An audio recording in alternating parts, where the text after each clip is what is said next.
Hello বন্ধুরা, সবাই কেমন আছো? আশা করি খুব ভালো আছো। আমিও খুব ভালো আছি, খুব খুব খুব ভালো আছি। কিছু কিছু লোকের কথা শুনে আরও বেশি ভালো হয়ে যায়। মানে এই কথাগুলো শুনলে আমার এতটা হাসি পায়, সেটা বলার বাইরে। হয়তো তোমাদের শুনলেও হাসিও পাবে বা রাগও উঠতে পারে।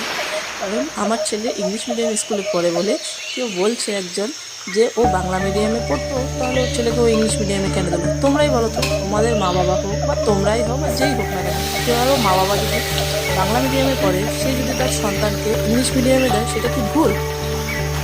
সব মা বাবাই চায় যে তার সন্তানরা ভালো স্কুলে পড়ুক, পড়াশোনায় ভালো হোক, ভালো মানুষ হোক।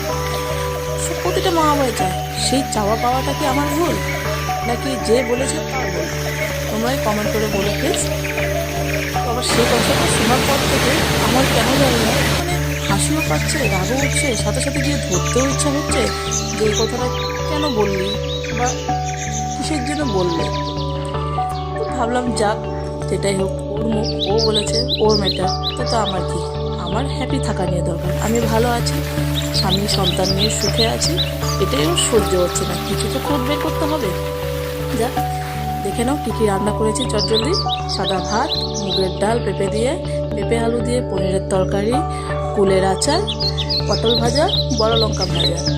যদিও আমি ভাজা পোড়া খাই না, শুধু একজনের জন্যই ভাজাটা করা।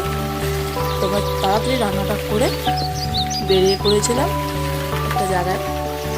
যেটা হোক, তোমাদের যদি ভিডিওটি ভালো লেগে থাকে প্লিজ লাইক সাবস্ক্রাইব করে দিও, সাথে থেকো। Tata, bye bye.